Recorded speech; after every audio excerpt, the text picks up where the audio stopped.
Stories are remembered 22 times more than facts and figures.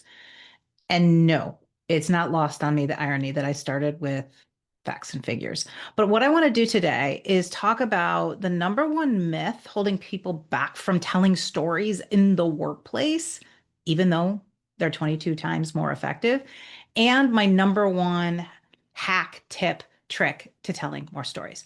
So there are so many reasons I think people don't tell stories. Maybe they feel like they're not a good storyteller or they don't know any stories, whatever. But the number one reason that people don't tell stories at work is they think that it's going to take too much time. Like people just don't have time to listen to my long story. It'll be faster if I just go right to the point, right to the facts and figures. And here's the reality.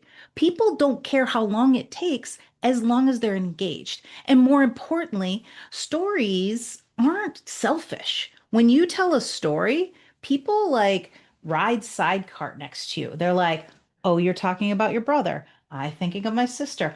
Oh, that time that you were in high school. I remember when I was in high school." It is a team event. And so when you think about telling a story and you think, "Oh, it's all about me and it's going to take too much time," it is the most unselfish thing you can do because I promise you, when you tell it, people are going to ride sidecar. Okay, with that set aside, let's talk about the number one tip trick that I give people in telling more stories at work. Now, you might see this in them preparing for a job interview. Maybe it's a big presentation.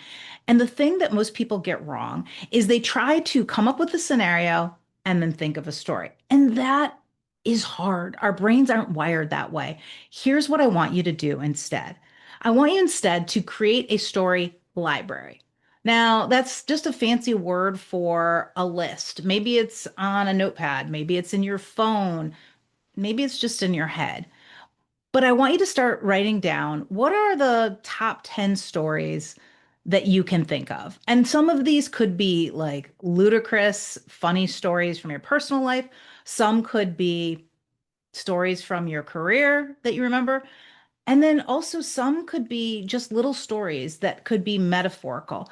And so I want you to write those down. And then here's the magic: most stories do not come with just one point.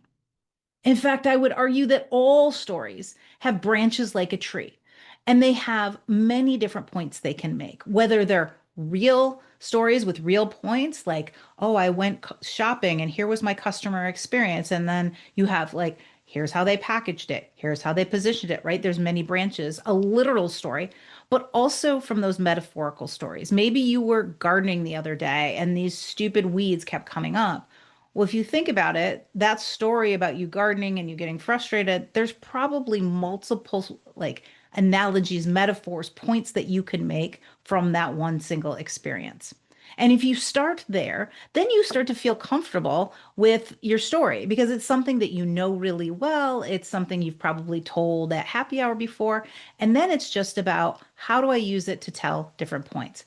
The classic example is when you go into an interview, do not prepare for the questions they're going to ask because the chances that you get it right, first of all, what they're going to ask are like, second of all, it won't sound authentic. It won't be the story. Instead, I tell people prepare the top maybe 10 stories from your career. And each of those stories, I guarantee, has multiple points. Because at the end of the day, I want you to remember this: your life is just a collection of stories. Now go tell them.